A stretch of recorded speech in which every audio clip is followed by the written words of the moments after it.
En 2011, la revolución de la primavera árabe se propagó por Oriente Próximo. Desde Túnez a Egipto, Bahrein y Siria. Durante más de 50 años, un discreto erudito americano ha ayudado a los pueblos a derrocar a sus dictadores. Sus tácticas de resistencia no violenta se han utilizado en Serbia, Ucrania o Irán. Ser considerado una amenaza por un tirano es un motivo de orgullo. Significa que somos eficaces, que somos relevantes. Esta es una historia sobre el poder de la gente para cambiar el mundo y sobre el hombre que está detrás de todo ello. Las tácticas de Gene Sharp se están poniendo en práctica en las calles de Siria ahora mismo mientras hablamos. Me llamo Gene Sharp y este es mi trabajo.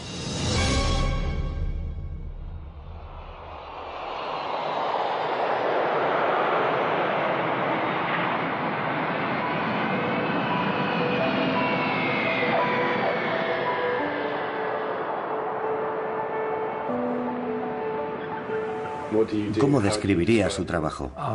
Describir mi trabajo siempre ha sido un problema.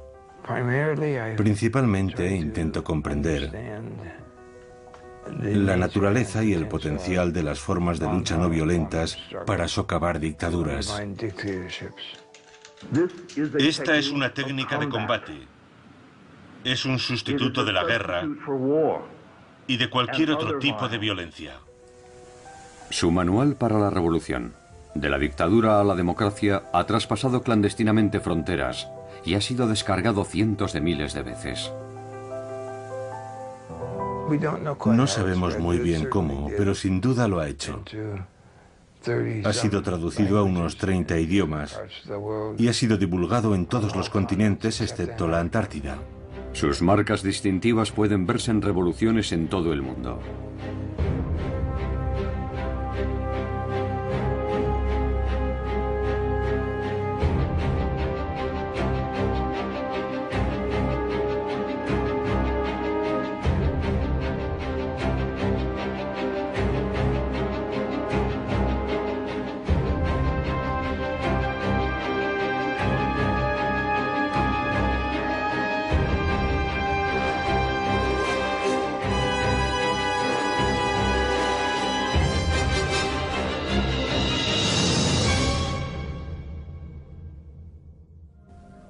Los libros de Gene contienen 198 métodos de resistencia no violenta.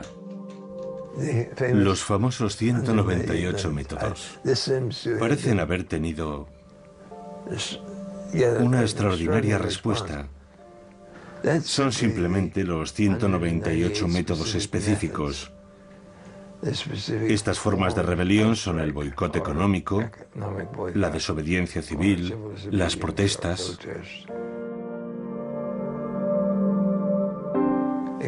Son la contrapartida a los diferentes tipos de armas y bombas militares, a la lucha militar.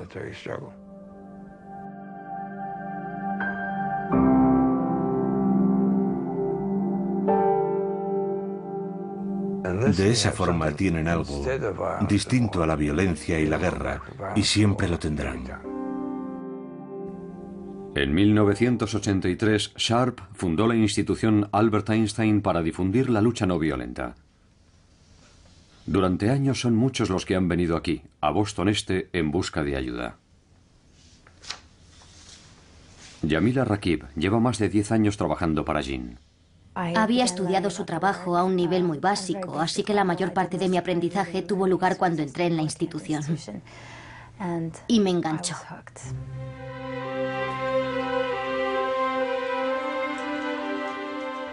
Yo no fui educado para hacer esto. Yo tenía una formación religiosa que me llevó a querer transformar este mundo en un lugar mejor y en mejores condiciones que cuando lo encontré. Y cómo hacerlo fue siempre un problema.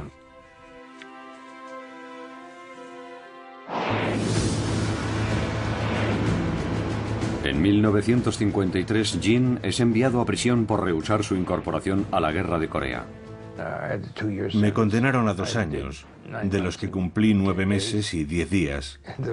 En aquellas circunstancias contabas los días igual que los meses, pero no creo que mi actitud sirviese para nada.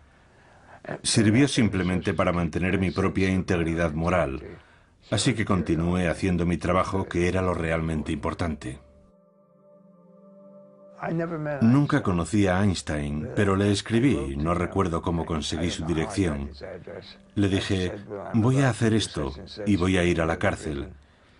Quería contarle que he escrito un libro sobre Gandhi, sobre 3 casos muy diferentes entre sí, acerca de la utilización de la lucha no violenta para la consecución de una mayor libertad, a través de medios no violentos.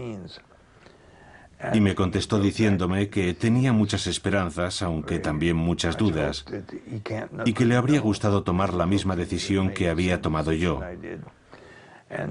y que estaba muy interesado en leer el manuscrito que le había enviado. Y lo hizo, y escribió una introducción muy amable para el libro. Mientras estudiaba en Oxford, Jean tuvo su momento eureka, un nuevo análisis sobre el poder de la gente para derrocar a un tirano.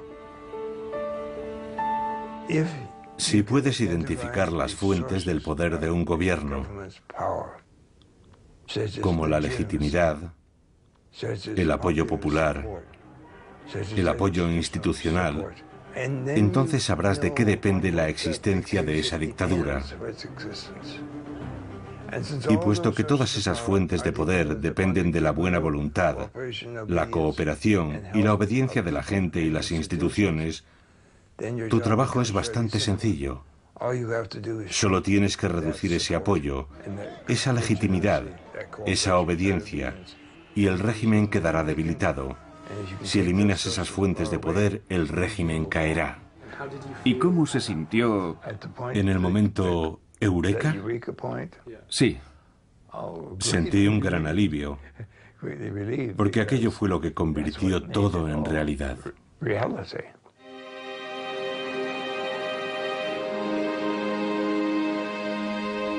Mientras enseñaba sus teorías en Harvard, Jean conoció al coronel Bob Helby, héroe de la guerra de Vietnam. Conocí a Gene Sharp en la Universidad de Harvard. Yo estudié allí durante un año como investigador del ejército. Un día vi en el tablón de anuncios un aviso de un programa sobre sanciones no violentas a las 2 de aquella misma tarde. No tenía nada que hacer, así que fui a ver quiénes eran aquellos amantes de la paz y a confirmar mi noción preconcebida de que probablemente llevarían anillos en la nariz y en las orejas y de que su aspecto sería sucio.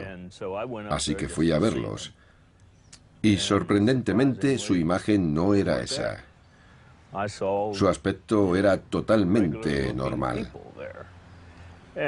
Y unos minutos después de habernos sentado, un caballero de baja estatura y voz amable tomó la palabra y dijo: me llamo Gene Sharp y nos hemos reunido aquí hoy para discutir sobre cómo tomar el poder político y negárselo a otros.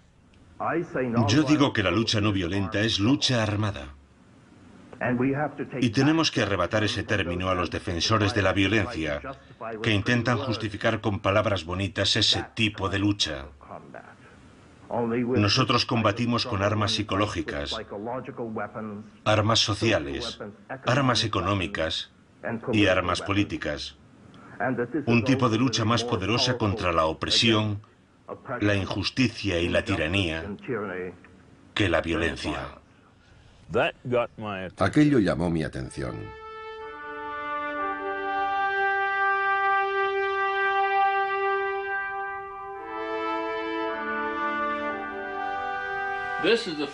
Esa es la bandera del 5º Batallón del 79 de Caballería de los Estados Unidos. El 7º de Caballería, como todos sabéis, era el regimiento del general Custer, que luchó y murió en la batalla de Little Big Horn.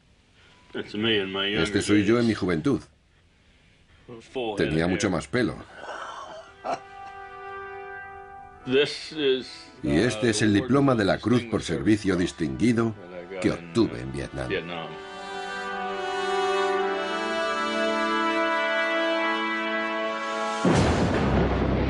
Bob fue condecorado en 1968 por su extraordinaria valentía durante una emboscada del Vietcong. Pero su experiencia cambiaría su punto de vista sobre la forma de resolver los conflictos. Vietnam influyó en mi punto de vista sobre la importancia de la lucha no violenta y particularmente sobre la importancia de mostrar las ideas de Gene Sharp al resto del mundo. Vietnam me convenció de que tiene que existir una alternativa distinta que no consista en matar a la gente. Como funcionario de defensa en Birmania, Bob había visto cómo la dictadura militar perseguía a la minoría Karen. Tras dejar el ejército, volvió para enseñar a los Karen las lecciones de Gene sobre la resistencia no violenta. Estaba hablando con uno de los comandos Karen y de repente me dijo: ¿dónde demonios estaba esta información? Llevamos combatiendo y matando gente durante 20 años. ¿Cómo es que no sabíamos esto?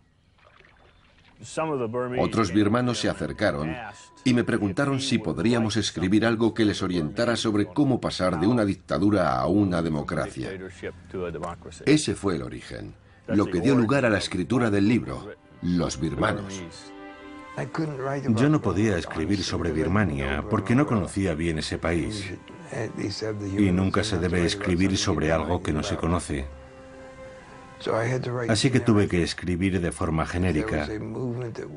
Si había un movimiento que quería acabar con una dictadura,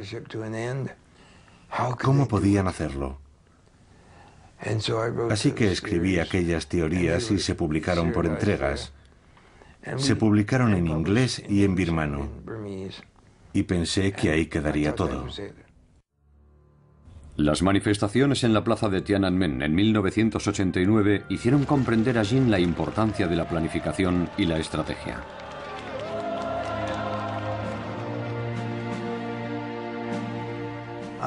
Fui a Pekín cuando las protestas de la plaza de Tiananmen ya estaban en marcha. Aquel acontecimiento no tuvo lugar solo en Pekín. Protestas similares estaban teniendo lugar en otras 350 ciudades de China. Pero no se planificaron, no se tomaron decisiones estratégicas, como cuánto tiempo había que permanecer en la plaza y cuándo había que abandonarla. Los estudiantes no tenían un plan, estuvieron improvisando constantemente. Y más tarde supimos que muchos de aquellos ciudadanos chinos que estaban en la calle protestando fueron tiroteados y asesinados. La idea de que la improvisación te proporcionará un gran éxito es absurda. Es exactamente lo contrario. Si no sabes lo que estás haciendo, lo más probable es que te metas en graves problemas.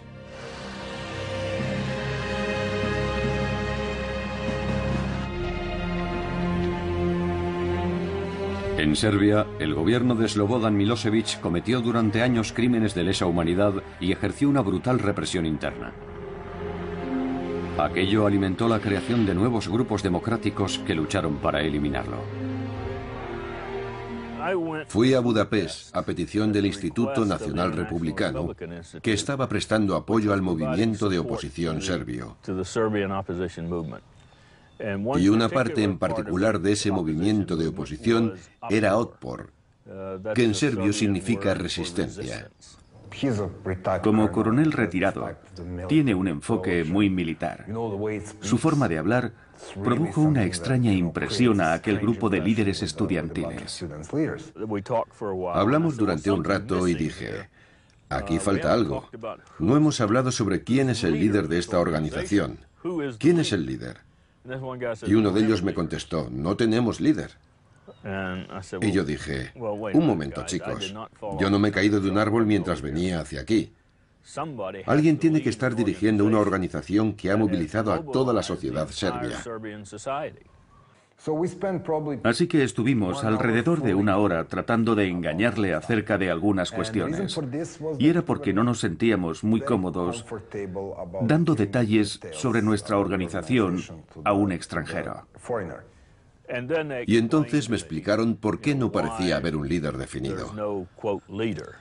Lo hacían para ocultárselo al gobierno. El gobierno no sabía quién estaba al mando. Más tarde supe que estaba hablando con el líder, Sergei Popovich. Bob empezó a enseñar las lecciones de Gene Sharp a los nuevos revolucionarios serbios. Cuando Bob Helby nos dio La política de la acción no violenta de Gene Sharp, me quedé maravillado y un poco avergonzado por no conocer un libro así, a pesar de que había una traducción al serbio de la dictadura a la democracia que tampoco había leído. Y ver escrito detalladamente en un libro cómo opera el poder, cómo funcionan sus pilares de apoyo y todas esas cosas que habíamos aprendido a base de golpes, fue realmente increíble. Una de las primeras tareas fue crear un símbolo de la resistencia que unificara a la gente. Es obvio que somos mayoría. Si pudiéramos reconocer a todos aquellos que están contra Milosevic, por ejemplo, saludándonos con el puño, podríamos acabar con él en unos cuantos años.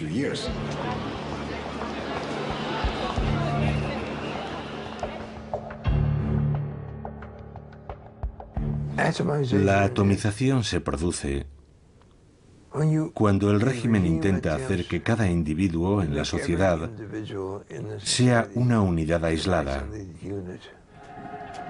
Es una de las principales formas de control de estos sistemas. Hacer que la población, que la gente, se tenga miedo, que tenga miedo a hablar, a actuar en grupo, que nunca le digan a un vecino, o incluso a veces a un miembro de su familia, lo que piensan realmente. Al ver el ejemplo de demostración de valentía por parte de otras personas, pasamos a ser nosotros. Y nosotros podemos hacer cosas que yo solo no podría.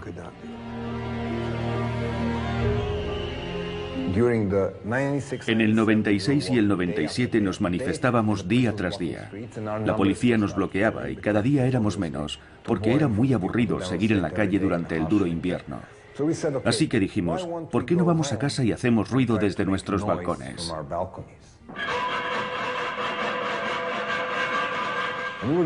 Lo hacíamos entre las 7:30 y las 8 de la tarde como respuesta al informativo de la televisión estatal. Nosotros no vemos vuestra basura, actuamos a nuestra manera. De las ollas y las sartenes pasamos a colocar carteles en todos los edificios, con cosas como ¿vais a procesar a los chavales por llevar camisetas de Otpor cuando no hay una sola ley que prohíba llevar lo que uno quiera escrito en una camiseta?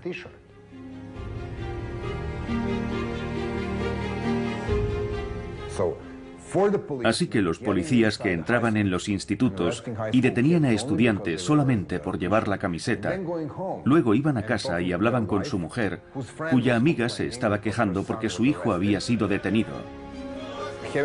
O tenían que hablar con su propio hijo, que venía de su colegio, en donde nadie quería estar con él o con ella, porque su padre estaba pegando a chavales de su barrio. Y así, la opresión sistemática dejó de funcionar.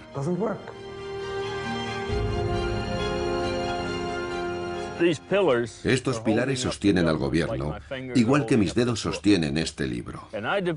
Y yo he desarrollado una estrategia para socavar estos pilares. La policía, las comunidades, las instituciones religiosas, los trabajadores, lo que sea, cada organización.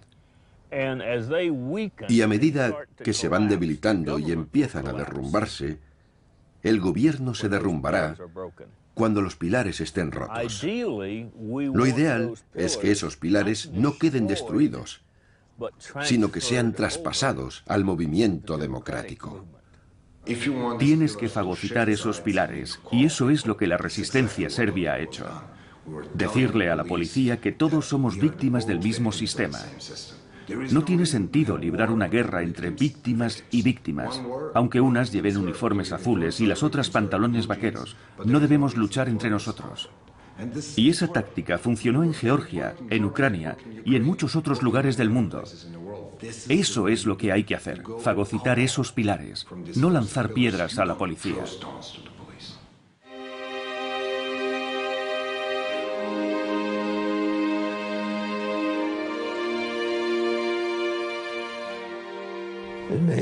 Hay mucha gente en situaciones de conflicto a la que le gustaría utilizar la violencia, pero sus adversarios casi siempre tienen muchas más armas militares, más armas violentas que los resistentes potenciales.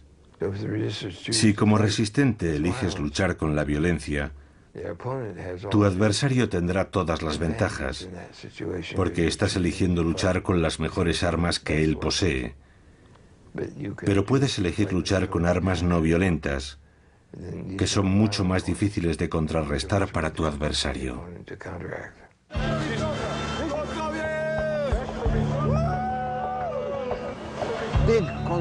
Las grandes concentraciones son muy difíciles de controlar. Puedes tener a 20.000 manifestantes pacíficos, pero si hay un idiota rompiendo ventanas, centrará la atención de todos los informativos, y eso puede socavar todo el movimiento.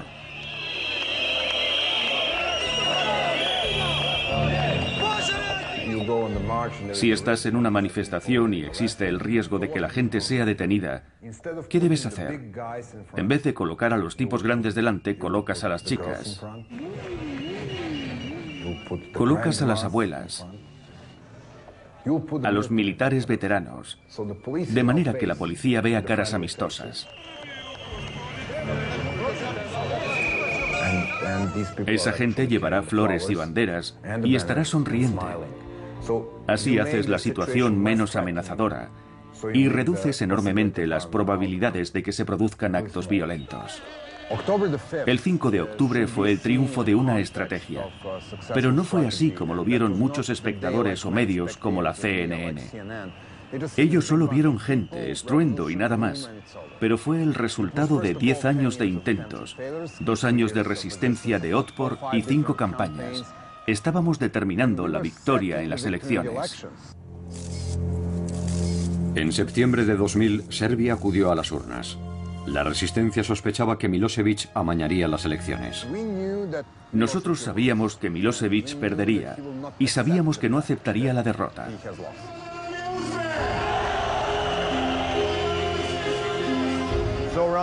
A eso de las 3 de la tarde había 300.000 personas gritando en la plaza y de una forma no violenta tomaron este edificio.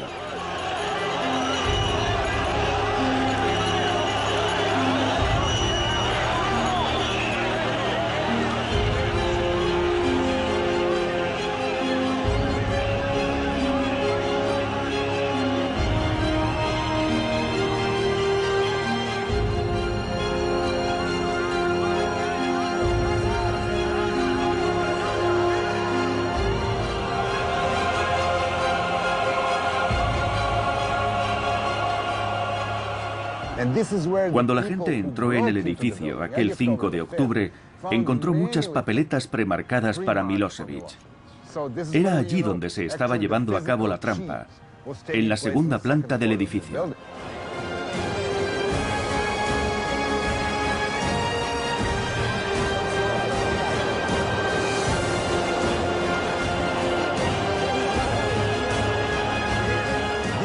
Aquello fue el símbolo de la verdadera caída de Milosevic, de por qué perdió el poder aquel día. Perdió porque la policía le desobedeció, porque ordenó a los militares salir de los cuarteles y le desobedecieron. Así fue como perdió el poder. Lo que se ve en televisión, la toma física del edificio, es el símbolo de Milosevic perdiendo su autoridad aquel día.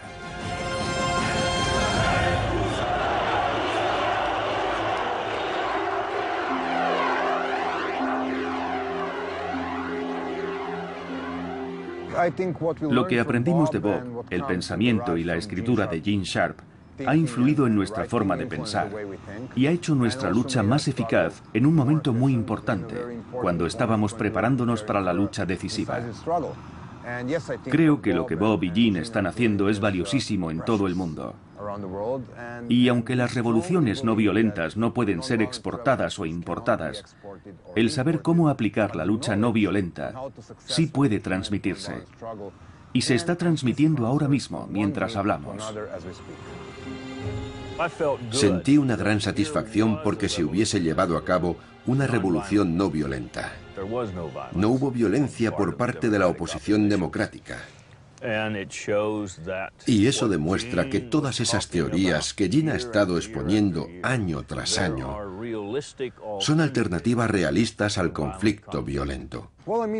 Después de lo de Serbia, estuvimos trabajando con georgianos, ucranianos, moldavos, iraníes, personas de Zimbabue, Colombia, Guatemala, Papúa Occidental, de lugares del mundo que no podría señalar en un mapa.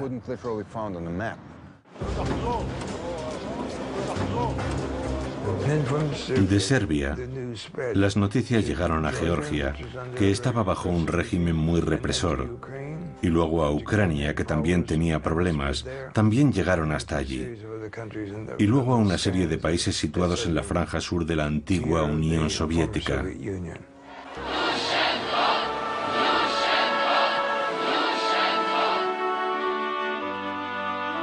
Vladimir Viatrovich, uno de los líderes de la Revolución Naranja de Ucrania, utilizó el libro de Jean para convencer a los activistas de que había una poderosa alternativa a la violencia.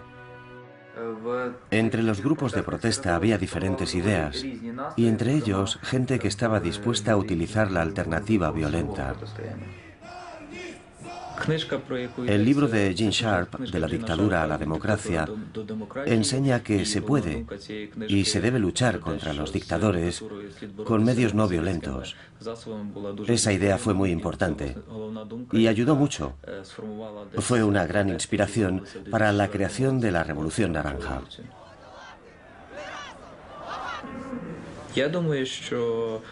El libro de Gene Sharp aquí era conocido solamente por unas 10.000 personas,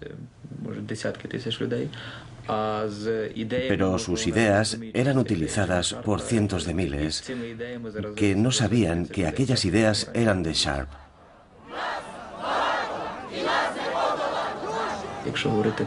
Aunque la gente no sepa quién es Gene Sharp, sí conocen sus ideas, lo que hace de él una persona muy influyente en el mundo.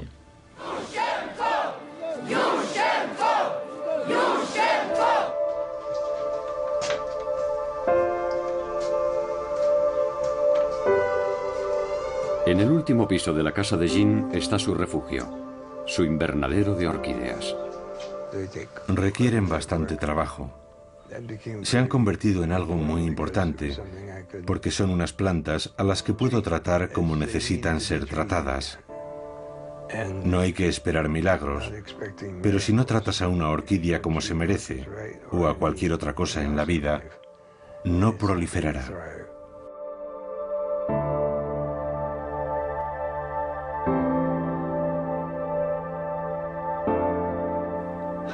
¿Cómo se siente al ver propagarse su trabajo?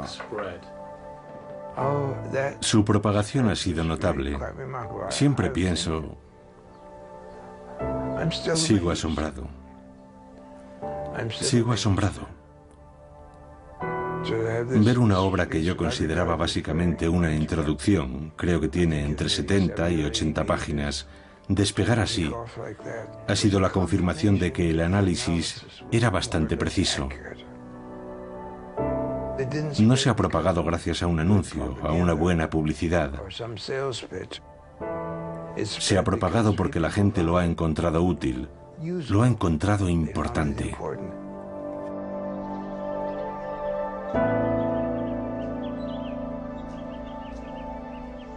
Los libros, la literatura, están ahí.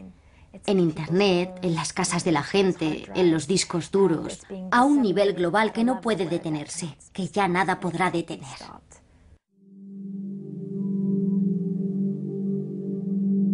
Hay gente que se esfuerza en desacreditarnos. En una ocasión, el presidente Chávez se refirió a nosotros como una pandilla de gringos y dijo que la institución Albert Einstein no entendía Venezuela.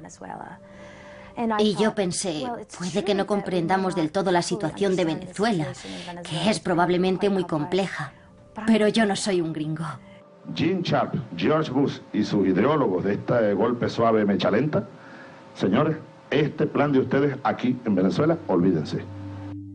En 2008 el gobierno iraní emitió un vídeo propagandístico acusando a Jean de trabajar para la CIA. La Casa Blanca, Washington, D.C. Gene Sharp, el teórico de la desobediencia civil y de las revoluciones de terciopelo, que ha publicado tratados sobre esta materia, es uno de los agentes de la CIA, encargado de la infiltración estadounidense en otros países. Viendo nuestra oficina pueden comprobar lo bien subvencionados que estamos. En cierto sentido me impresionó que estuviésemos en su radar, que mostrasen a Gene sentado en la Casa Blanca, y pensé, ojalá los de la Casa Blanca se reunieran con nosotros y nos escuchasen, pero no lo hacen. Trabajamos en esta pequeña oficina, sin ninguna conexión con ellos. Simplemente no ha sucedido. Nosotros no hacemos eso. No somos bajo ningún concepto una organización de la CIA, y es realmente irónico, porque vemos muy a menudo esas acusaciones en la prensa, y siempre nos preguntamos de dónde vienen. Tras las elecciones iraníes en 2009, la oposición declaró que el resultado había sido amañado. Miles de personas desfilan por la gran avenida, todas caminando en la misma dirección. Los manifestantes portan banderas verdes y la gente va mostrando la V con los dedos en señal de victoria. Yo dudaba de que la gente se manifestase después de las advertencias, pero estaba equivocado. Miles de manifestantes salieron a las calles de Teherán. La respuesta del gobierno fue brutal y una joven estudiante iraní, Neda Aga Soltan, fue alcanzada por un francotirador del gobierno.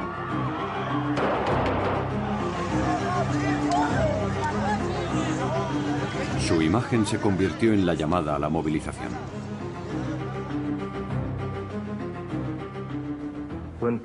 Cuando la gente es golpeada y masacrada, ello genera un proceso que yo llamo jiu-jitsu político, en el que la fuerza del adversario se utiliza para socavarlo, para hacer que caiga, aislándole de la gente que le prestaba apoyo y movilizando a otra gente que pasa a formar parte de la resistencia activa. Es un efecto de contragolpe. Si el régimen es tan brutal, en vez de intimidar a la gente, que es lo que intenta, lo que consigue es que otros grupos e instituciones dejen de cooperar con él y de obedecerle. Y esa disminución de poder y de control hace que más y más gente se una a la resistencia. Iason Athanasiadis fue arrestado mientras informaba sobre la Revolución Verde. El segundo día tras mi detención me llevaron ante el fiscal jefe. Cuando me quitaron la venda de los ojos me preguntó, ¿sabes por qué estás aquí? Yo contesté, no tengo ni idea, solo sé que me arrestaron hace 2 días. Y él me dijo, hay una acusación muy seria contra ti. ¿Cuál es?, pregunté. Y me dijo, ¿no lo sabes? Espionaje. Él acarició su ordenador portátil y dijo, este ordenador contiene una traducción a la lengua persa de un libro de Gene Sharp, De la dictadura a la democracia, que es un manual para insurrectos. Un manual que proporciona docenas de sencillas instrucciones con las que derrocar a un gobierno legítimo, a cualquier clase de gobierno. Yo he leído ese libro, y mis colegas también. Los organizadores del levantamiento fueron acusados de utilizar más de 100 de los 198 métodos de Gene Sharp. Lo que su libro hace es enseñar a la gente que ella misma puede ser responsable de su propio futuro, de su propia liberación. La gente está empezando a liberarse. No tiene que depender de un poder externo. Este es Serja, mi gato, llamado así en honor de Serja Popovich. No tienen que depender de un poder externo, pueden hacerlo ellos mismos. ¿Y puedes imaginar lo feliz que eso hace sentirse a un país? Lo hemos hecho nosotros. Por eso es tan importante que transmitamos ese conocimiento. Los Estados Unidos no tienen por qué ocupar ningún país. No hacemos ningún bien con eso, ni nosotros ni la Unión Soviética. Dejemos a la gente en paz y démosle el poder para cambiar un gobierno si lo quieren cambiar. Ser considerado una amenaza por un tirano es un motivo de orgullo. Significa que somos eficaces, que somos relevantes. Significa que el trabajo que hacemos en esta pequeña oficina amenaza a esos regímenes. Y creo que eso está muy bien. Sí.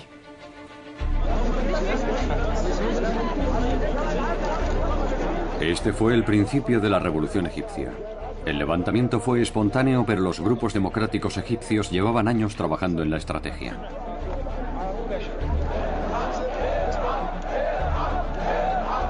El grupo egipcio que falla visitó por primera vez a Jin en Boston en 2006. 5 años después, antiguos revolucionarios serbios estaban entrenando a nuevos grupos en El Cairo. Y la Hermandad Musulmana Egipcia colgó el libro de Jin, traducido al árabe, en su página web. Cuando llegó el momento estaban preparados para liderar la revolución. Conectamos en directo con la Plaza Tahrir, la Plaza de la Liberación. Rory, conocemos las altas medidas de seguridad que se iban a tomar alrededor de la plaza. ¿Se respira un ambiente diferente al de ayer o al de antes de ayer? Sí, hoy el ambiente es increíble. El sector de la sociedad egipcia que abandonó la Plaza Tahrir ayer ha vuelto reforzado. Han conseguido reactivar la protesta. Hay niños muy pequeños, mujeres, ancianos, la gente canta y baila. Hay muchos instrumentos musicales en la plaza. Y está más llena de lo que ha estado estos días. Ahmed Maher era uno de los líderes del Grupo Democrático Egipcio 6 de abril. Estábamos esperando a que ocurriera algo que encendiese la llama, que provocase un gran movimiento de personas. Y ocurrió en Túnez.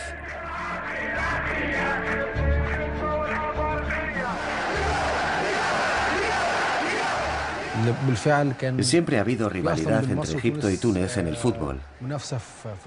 Así que nos preguntamos, ¿y si nosotros hubiéramos empezado todo esto antes que Túnez? ¿Por qué ha empezado Túnez la revolución antes que nosotros? Todo el mundo escribía en Internet. La respuesta es Túnez.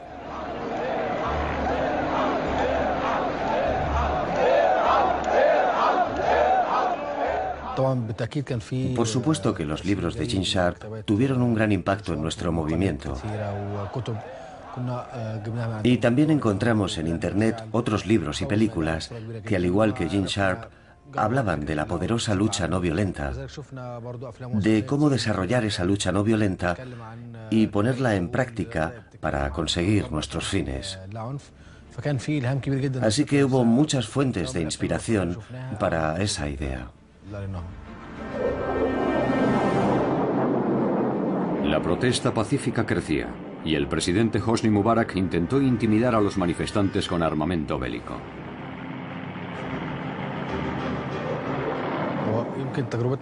Nuestra situación era distinta a la de la resistencia serbia, que antes de su revolución se había ganado a la policía y al ejército.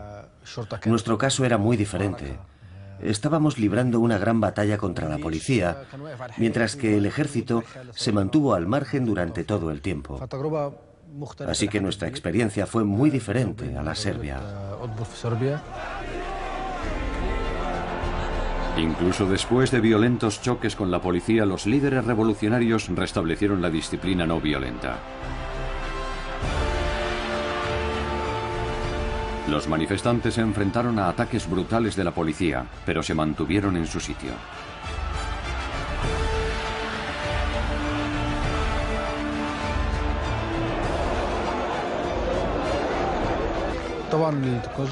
La tecnología jugó un papel vital a la hora de comunicar y extender nuestro mensaje. Jugó un papel fundamental en nuestra estructura interna. Gracias a ella pudimos contactar con la gente que vive en las provincias, a muchos kilómetros de distancia. Pudimos mantener reuniones a través de un grupo secreto en una página de Facebook.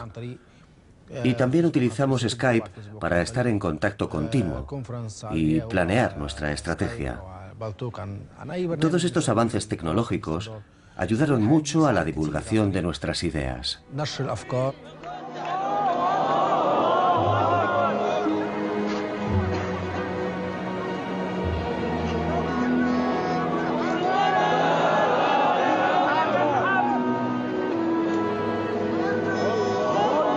Mientras los musulmanes y los cristianos se protegían mutuamente durante sus rezos, sus líderes trataban de ganarse el apoyo del ejército. ¿Qué hizo que el ejército nos apoyase al final? El ejército, a fin de cuentas, proviene del pueblo. Sus miembros son parte del pueblo y tiene un importante papel nacional. El papel de la policía tenía más que ver con el amaño en las elecciones y la protección a los corruptos. Luchaba por asegurar su supervivencia.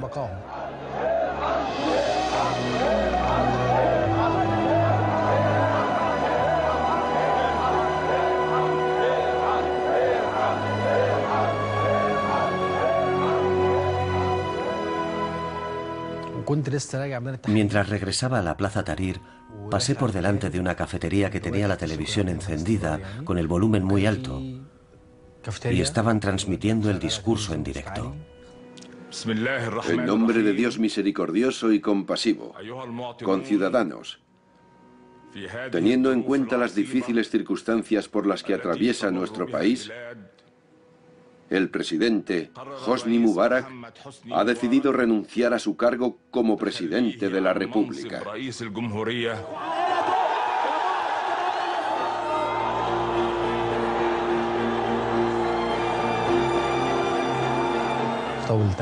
Me volví loco de alegría cuando escuché el discurso.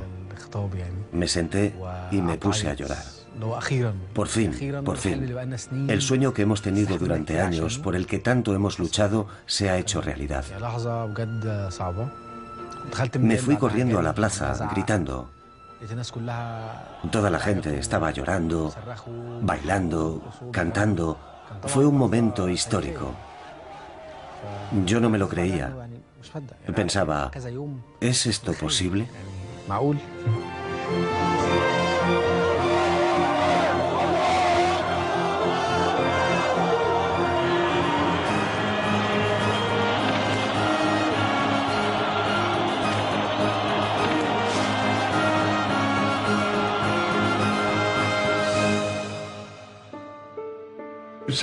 Alguien sabía muy bien lo que estaba haciendo. Y no necesitamos que nadie nos atribuya o me atribuya el mérito si no es merecido o no está documentado.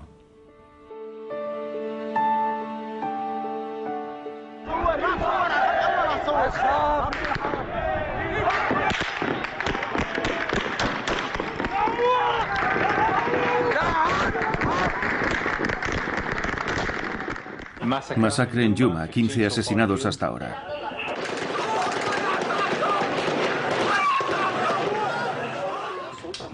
Osama Monayed es experto en comunicaciones y uno de los líderes del levantamiento sirio. Esto es un vídeo de un chico al que disparan.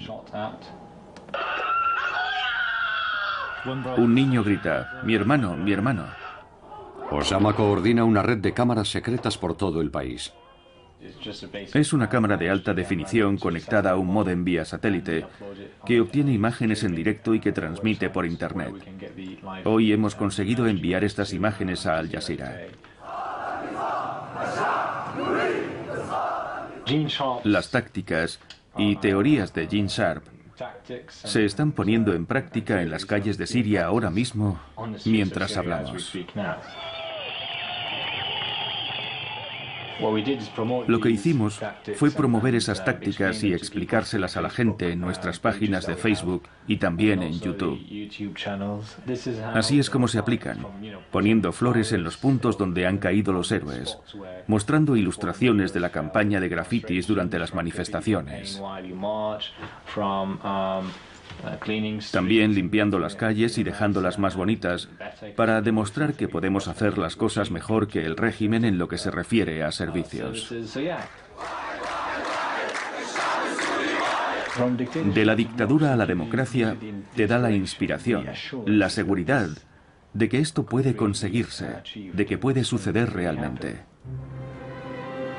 En el verano de 2011, tras un ataque brutal del ejército sirio, Osama viajó a Boston para reunirse con Gene. ¿Cuándo estuviste aquí por última vez? No recuerdo exactamente. ¿Fue en 2007 o en 2006? Sí, hace años. Cuando solo había unas cuantas personas que creían en un escenario de resistencia no violenta en Siria. cuando solo unos pocos creían que esto podía suceder realmente en un país como Siria. Muy bien. Todo listo.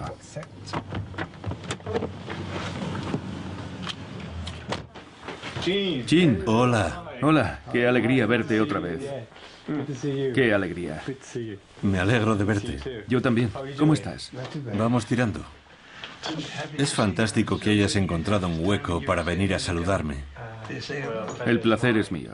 Y te puedo asegurar que hay muchas cosas de las que hablar. Este es un nuevo territorio para nosotros. Sí, sí. Nunca hemos estado allí en persona y los casos que hemos estudiado no coinciden exactamente. Es un hombre tan humilde y tan sensato. Y hablando con él te das cuenta de lo increíble que resulta que todos estos extraordinarios escritos provengan de esa pequeña oficina en el viejo Boston. Es realmente interesante. Tal vez hay una cosa que se ha aprendido, entre comillas, de Túnez y Egipto, y que yo considero un error, un grave error, y es que el gobernante existente tenga que dimitir. No tiene que dimitir. Si le quitas todos los apoyos que lo sostienen, caerá, independientemente de lo que él quiera hacer. Esa es la diferencia entre la coerción no violenta, cuando tiene que dimitir porque se le obliga a hacerlo, y la desintegración, cuando el régimen sencillamente se desmorona. Ya no queda nadie con poder suficiente para dimitir. Si Einstein fue el genio de la física, Gene Sharp es el genio de las libertades, de cómo conseguir las libertades.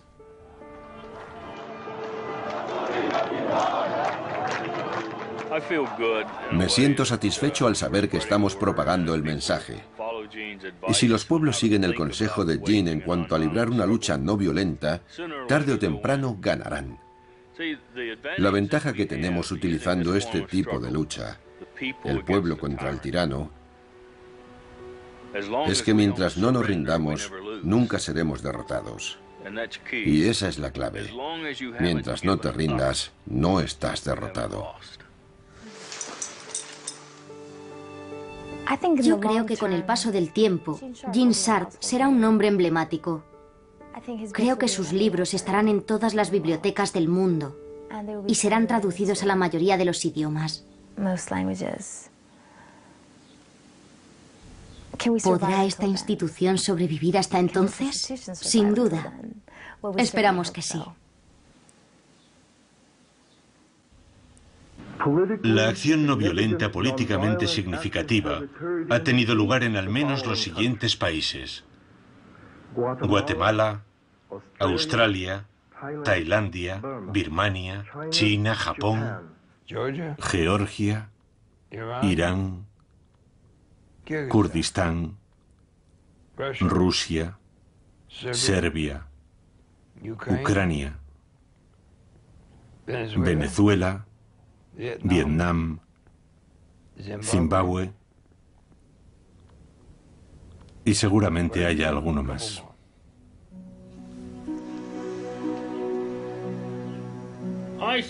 Pienso que se está desarrollando entre ellos una relación padre-hija.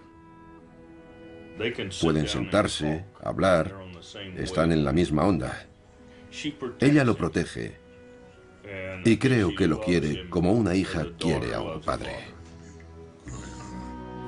Gene Sharp es, por supuesto, mi mentor personal, pero creo que ha representado ese papel para multitud de seres humanos. Es una persona que ha dedicado su vida a proporcionar los medios para que la gente oprimida pueda alcanzar la libertad de forma autosuficiente. Y eso es algo que ha cambiado el mundo y continuará haciéndolo de forma extraordinaria. Es algo muy personal. Es simplemente amor.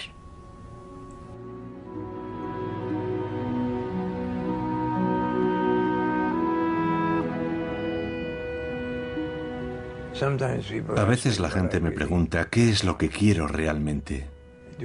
¿Tengo un sueño? Claro que lo tengo. Sueño con que la gente oprimida del mundo sea capaz de aprender de los datos disponibles y de las nuevas experiencias.